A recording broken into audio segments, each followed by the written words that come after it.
Kyle Tucker hit a 3-run homer, but left the game early. And it looked like he was back on track again and ready to lead this Cubs into this pennant race, which all of a sudden has gotten a little tighter with Milwaukee. But he leaves the game. We're going to talk about the latest on Kyle Tucker, what this could look like for the Cubs. Also, 80th win, and the Cubs closing in on a postseason berth. Pretty exciting stuff. They sign another relief pitcher, hoping to find somebody that can help them. And how about when you lose your World Series ring in Lake Michigan? What do you do? Who do you call?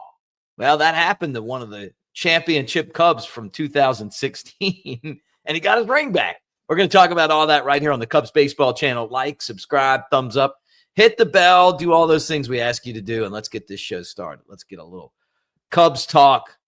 80 wins for these guys. Pretty cool.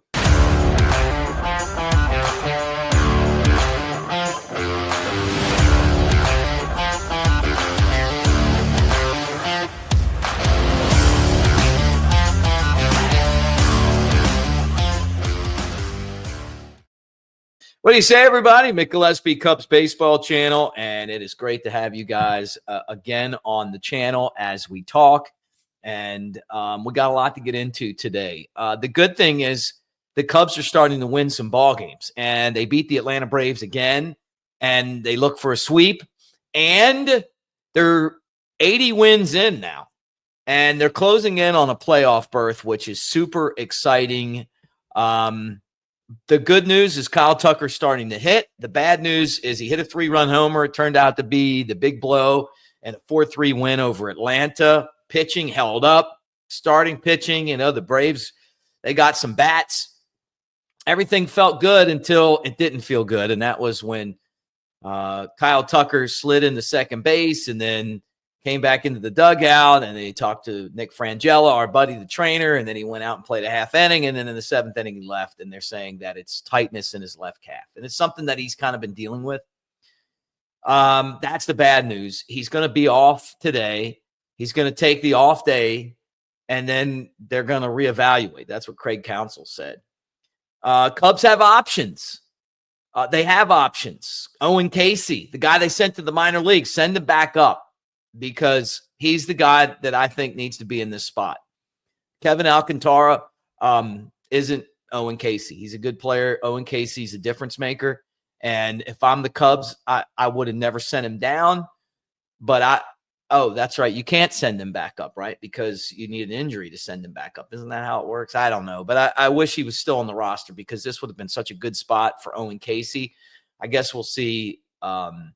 We'll see the Jaguar. That's the nickname for Alcantara. And or we'll see Willie Castro, who's been a really solid Cub as well. But as we look at this thing right now, just keep your fingers crossed. The whole game plan was this: got to make the playoffs and get Tucker back on track. The other thing would be get him healthy, right? And this team, you're starting to feel some momentum here, which is the good thing. But the bad thing is, obviously, that now we got another worry when it comes to Tucker. The best part, though, is that we do know that the Cubs have an insurance policy with Owen Casey. And I feel a little more comfortable knowing that. So my math tells me that the Cubs' magic number to clinch a playoff spot is 14, and that's pretty exciting. That's to make the playoffs. But all of a sudden, you look at the standings, Milwaukee's starting to falter a little bit. The Cubs playing better baseball. The Brewers are 85-54. The Cubs are 80-59. That is 5 games difference. And all of a sudden, 5 games doesn't seem like that of an insurmountable lead. That's a good lead. I'm not saying that the Cubs are going to come back and take it, but stranger things have happened.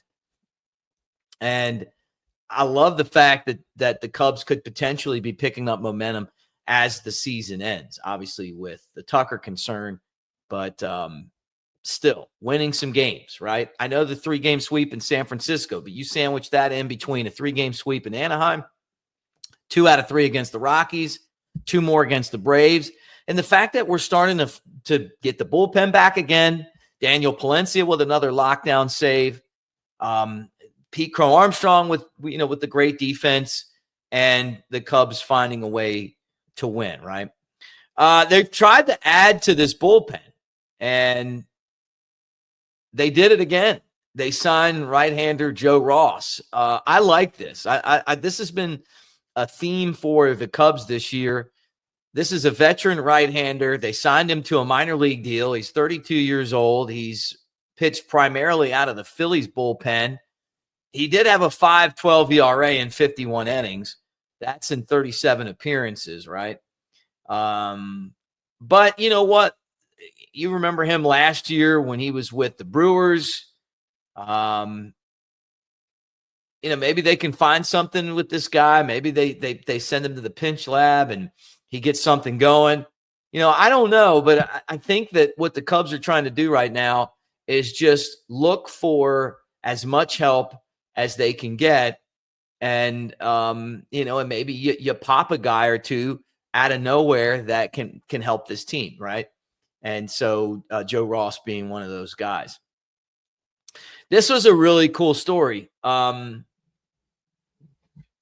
Club Chicago released a feature on a scuba diver. And crazy. And Yohei Yamamata was called by Anthony Rizzo because he lost his World Series ring in Lake Michigan. And the story goes he was washing his hands and it flew off. And I mean, who would have thought that you could find this? But, for a couple $100, the guy went down in the scuba suit and found it. There's a lot of shows like this on YouTube now. One of the great things about YouTube is that it has launched a lot of not just shows like this, but shows like that. Like there's a show where a guy finds old cars, and sometimes people are inside there that have been missing for a long time. And that gives families a sense of closure, right? This was one where I saw another one where a guy dives in, in channels down in Florida and finds stuff that people's lost. This is a World Series ring. What he would have gotten another World Series ring, but that was the original World Series ring that he had won, and it was valued at $30,000. Now I have one of these rings. I don't have the exact same ring he has, but I have one. And they are priceless. I mean, like, really, they are. I hate wearing mine because I'm always afraid something's going to happen to it. I can't imagine wearing it out on Lake Michigan, washing my hands because I lost a little weight. My finger's not as fat. Boom, there it goes, right?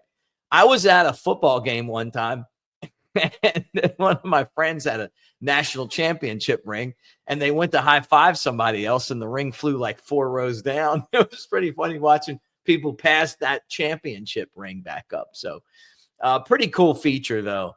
And good for Anthony Rizzo that he found this ring. I mean, how disappointing would that have been had he lost it? Because he would have been out $30,000 to replace it. I'm sure he would have done that, right? And he was the guy that, remember, he had the last out of the World Series.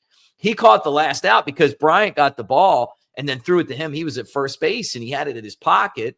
And he gave it to Tom Ricketts, the owner of the Cubs, during the parade. I mean, he could have kept that, and that would have been a keepsake for a long time. Would have been worth a lot of money. But he said it was the right thing to do, and I agree with him. I think that is the right thing to do, to give the owner of the team the ball after all those years of not winning. So he's a good guy, Anthony Rizzo. Funny story.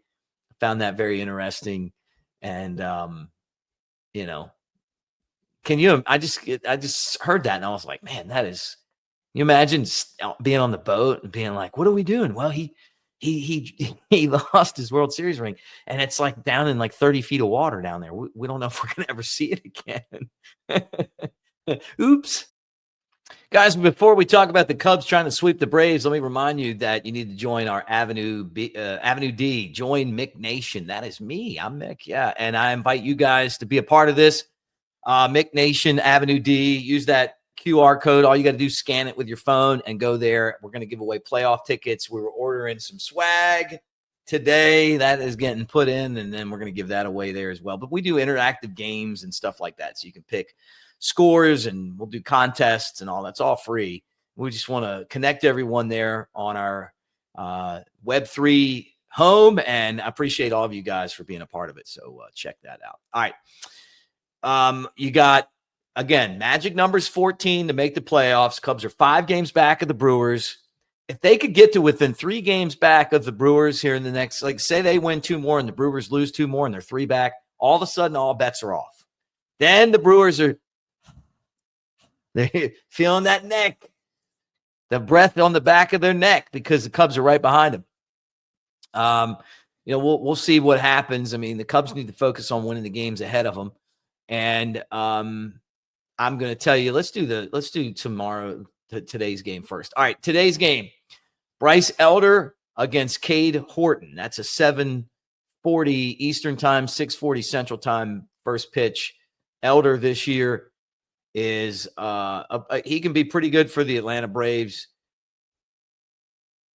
And a 5-9 record and a 5.85 ERA. So another one of those guys with a big ERA that you look at and go, man, we should take advantage of him. Well, Horton fighting for not only the Cubs, but also Rookie of the Year, 9-4 record and a 2.92 ERA. Fingers crossed that he continues to do what he's doing. I'd love to see him win the Rookie of the Year. Playoff odds. You guys love it when I do this. Cardinals, 69-71. You guys have a 0.3% chance to make the playoffs. Sorry. Reds, you guys are kind of the team that we look to lose every night, right? Because that trims our magic number. And you guys have a 2.7% chance to make the playoffs. Cubs, how about this? Things going in the right direction. Projected now to win over 92 games, which is good. And to win the division, a little bit higher now, 8.8. So you're still in that. 91.1% chance to clinch a wild card. 99.9% chance to make the playoffs. I love it. And the World Series odds are up even now. 4.5% chance for the Cubs to win the World Series. So things are going in the right direction. But we got to get Kyle Tucker back out there.